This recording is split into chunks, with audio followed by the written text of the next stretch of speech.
दोस्तों, आज तुम्हें मैं रजनी की कहानी सुनाती हूँ। एक दिन रजनी बगीचे में खेल रही थी। खेलते खेलते उसे देखो कौन मिला। उससे मिला एक अजीब सा जंतु, गोल गोल। ऐसा लग रहा था जैसे वो बहुत सारे ताज पहने हुए हैं।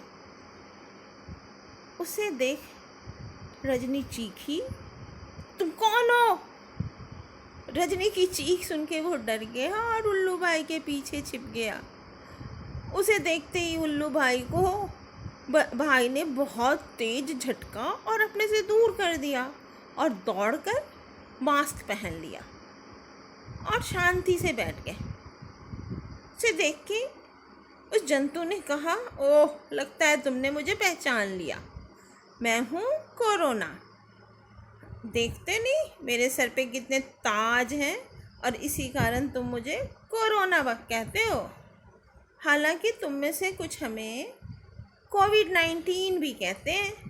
हाँ, तो ये है हमारा नाम और आजकल हमारा राज फैला हुआ है, तो थोड़ा मुझसे संभल के ही रहना। उसको सुनकर रजनी ने रहमतुल से कहा, हाँ, इससे डरने की बात नहीं है, मैंने बहुत सुना है इसके बारे में। मम्मी बता रही थी कि कोरोना वायरस छूने से, छींक से या कफ से फैलता है, लेकिन ऐसे भी डरने की कोई बात नहीं है, क्योंकि छींक या कफ के साथ मम्मी ने बताया था कि ये हमारे मुंह के अंदर घुस जाता है। रजनी का इतना कहना था कि उधर से कोरोना चीख पड़ा, हाँ, और जब मैं तुम्हारे अंदर घुस जाता हूँ तो तुम्हारी सांस लेने की नली और लंग्स में, फेफड़ों में चला जाता हूँ और फिर वहाँ मेरी संख्या बढ़ती है और मैं उनको खाने लगता हूँ। और फिर इतना सुनना था कि रहमतुल तो डर गया, लेकिन रजनी ने कहा, नहीं रहमतुल, तुम इन्हें दूर कर सकते हो। रहमतुल ने कहा, हाँ। रहमतुल ने कहा, भाई कोरोना, मुझसे डर कर रहो, मेरे पास बहुत सारे हथियार हैं, मैं तुम्हें भगा दूंगा। रहमतुल कोरोना बोला, हाँ, देखता हूँ कैसे भगा सकते हो तुम। इस पर रजनी बोली, हाँ, हमें बताया गया है अपने मुंह को ढक लो मास्क से। हम तो अपना मुंह ढक कर रखेंगे मास्क से, फिर तुम कैसे घुसोगे? और हमने सीख लिया है, टीचर ने हमें बताया है, हमें एक दूसरे से दोस्ती तो रखनी है, पर ना तो हाथ मिलाना है ना ही गले मिलने हैं। और रहमतुल, याद रखो, हमें एक दूसरे से 1-2 मीटर की दूरी भी बनाए रखनी है।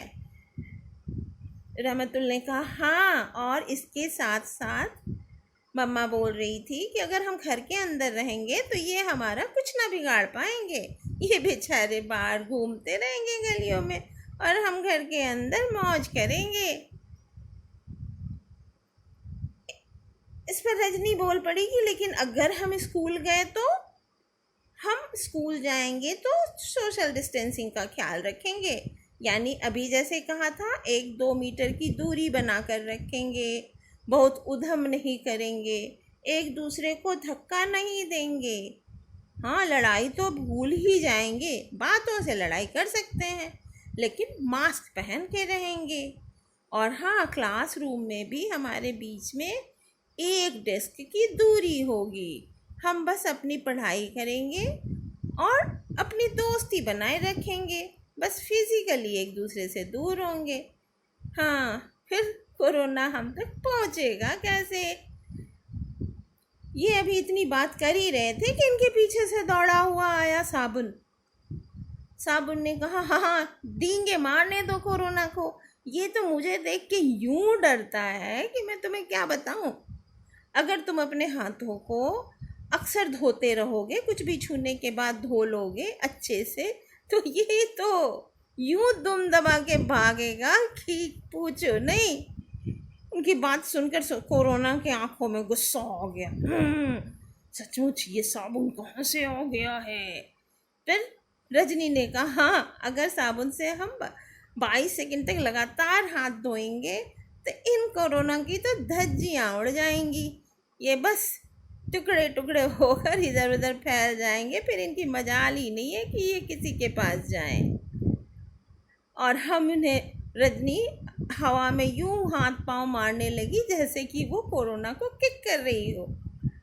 उसका साथ रहमतुल ने भी दिया और जोरों की काल्पनिक कोरोना को किक लगाने लगे ये। इतने में इनके पीछे से आया सैनिटाइजर बाबा। सैनिटाइजर ने कहा, और मुझे न भूलना, अगर पानी ना मिले, साबुन ना मिले, या हर समय तो पानी साबुन तुम तो इस्तेमाल नहीं कर पाओगे, तो हम आएंगे तुम्हारे काम। हमें देख के इनका तो बुखार ही छूट जाता है। कोरोना हमें देख के यूं दुम दबाता है कि मत पूछो। बस हमारा इस्तेमाल समय समय पे करते रहना, घर पे भी। तो फिर देखो यूं कोरोना दौड़ लगाएगा कि तुम्हारे आसपास फटकने की सोचेगा भी नहीं। बस घर में समय समय पे सैनिटाइज़र हाथ में लगाते रहना, कुछ भी छूने के बाद सैनिटाइज़ कर लेना। कोई भी मिलने आए उन्हें सैनिटाइज़र लगाने देना। जब बाज़ार जाओ वहाँ भी हमेशा सैनिटाइज़र यूज़ करना, और किसी भी चीज़ को छूने के पहले सैनिटाइज़ कर लेना, हमारा छिड़काव कर लेना। बस ये कोरोना बेचारे क्यों दम तोड़ देंगे हमें देखते ही। और फिर रहमतुल ने हंस के कहा, हाँ फिर तो हम कोरोना का बास्केट कर ही लेंगे। तब रजनी ने कहा, अगर हम बीमार पड़ गए तो क्या होगा? रहमतुल भी सोच में डूब गया। हाँ फिर क्या होगा? अचानक उसे एक ध्यान आया, आइडिया आया। अरे बीमार हम क्यों पड़ेंगे? हम सब ने तो पढ़ रखा है, अगर हम अच्छे से खाना खाएंगे, सही खाना खाएंगे तो हमारा इम्यून सिस्टम बना रहेगा।